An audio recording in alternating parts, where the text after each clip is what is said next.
So today we're learning from Tomer Devorah, chapter 2. This is from Rabbi Moshe Cordovero, also known as the Ramak, the teacher of the most, we might say the most, or if not the most, one of like the top two Kabbalists, Mekubals. So we learn how some major activities that are the main governance. This is to be done in order to resemble our Creator from the secret of the traits of Keter. Keter is the crown. So it's like we're wearing a crown on our head, and then it like everything that comes from there. So we're starting with the head. So this is the head that wears the crown. Humility. It includes everything. This is the trait of all traits. It always goes down and looks down because it's embarrassed to look up at its cause. Rather, its emanator always looks down upon it to benefit it. It looks down, seeing what's lower. The head is what depends, looking up or looking down. So Shem is the epitome of mercy and does good to all lower than he.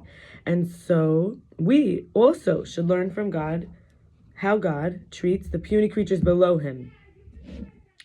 Humble from above and treat below with mercy and doing good the way Hashem does. 2, wisdom. Doesn't stop. So the wisdom of the crown, this is like the highest self, the highest level, the crowned self. Doesn't stop thinking good thoughts, and evil does not intervene. Only mercy, no judgment. And so can we not divert ourselves to any diversion from Torah thought. Torah is often referred to as the tree of life. Well, judgment is supposed to have come from the tree of knowledge of good and evil. So nothing foreign or idle should intervene. No hardness in the forehead. So this is appeasing anger, quieting our power as goodwill. This is included in refining severity. To not pass over the limit and be destructive. And we should have non-hard traits. Then number 4 is the highest, listening. This is to always hear good, and indeed, useless or disgraceful report doesn't enter his ears. No yelling of judgment, nor defect of evil comes in, and he only listens to goodness and beneficial things and doesn't listen to anything that intensifies anger. And like how the snake does not get to speak or express above, same too with not hearing the expression below. All right, highest eye. Eyes should only gaze at what's not disgraceful and see people's distress and arouse mercy upon the despondent and contemplate to arouse mercy and distance himself from observing evil and immediately gazing at the good.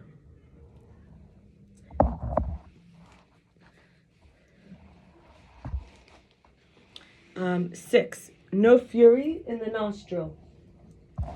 So often in the Torah or the what we learn is that the nose is compared to that which is whether it's calm or it's angry. Apparently, a long nose is what we might call a long breath, like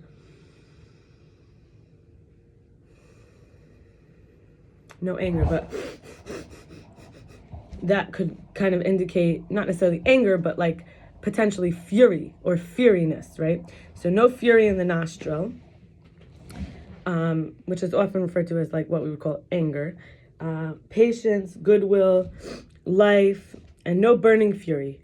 And one should want to fulfill the will of others, satisfy every request, and to sustain every downtrodden one, and always forgiving iniquity and transgression, and not get angry with one who sins against him, but be appeased and desire kindness, to create a pleasantness of spirit for all. Okay, 7, a shining face. Forgive everyone with a pleasant countenance. No redness, which is the color red is related to harshness, like when there's different colors, and or judgment there. And anyone who gazes at him will only find joy, and no cause should disrupt him from all this. And thinking about red, it's like when someone's embarrassed or angry, there is like a flush. Now, we're not talking about a healthy flush. We're talking about, like, in this case, an unpleasant countenance or harshness. Here, redness is not referring to only a color. It's actually here referring to, in the same category of judgment, like harshness. Okay, highest, the mouth. The mouth should only bring out good. And causing goodwill with the crafting of his statements and to not stop speaking good and bringing out goodness with his words and blessings from the mouth. And it should, no anger, no fury, no curse, no disgraceful thing. Never, and also, it should only bring out good where it never closes at all, which will prevent good, and crafts Torah statements, Torah being the truth. So what are some suggestions to accustom oneself to humility, since that's the most important, in order to enter the gates of humility, since obviously everything else which comes after is predicated on the humility. So 1, flee from honor. Oh, and this is called a remedy of 3 drugs for the sickness of pride. No, sorry, this is called a remedy of a bandage of 3 drugs for the sickness of pride. 1, flee from honor. 2, see your own disgrace. And 3, constantly think of our own iniquities and desire purification. Upbraiding, which I learned recently is rebuke and affliction. And additional suggestions to accustom oneself to humility. It's a very good potion, but not as helpful as the bandages mentioned above. So we could kind of think the bandages are like to prevent the sickness. It's like a remedy, and it's bandages, so it protects. Honor won't come in to infect us. Seeing our own disgrace will actually become like immune to the need for honor in a way. And to always think of our own iniquities and desire purification will actually train our will to want to be without honor and like in the grace of seeing our own disgrace. And then the additional suggestions to accustom oneself to humility, which is a good potion but not as helpful as the bandages, is to completely honor all creations. 2, so this is like running away from honor but honoring all creations. I think we'll get into it more, but I remember learning something about how God made everything with wisdom, exactly the way it's supposed to. And 2, and like, why would I think that I would know better, right? 2, internalize the love of all people as if or even more than brothers.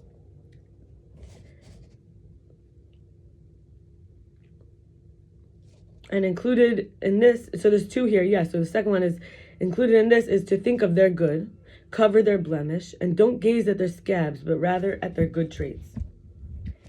And we're going to stop here, and I wish everybody a wonderful day. May we have a blessing with time. May everything be successful and fruitful, abundance of light overflowing, and may we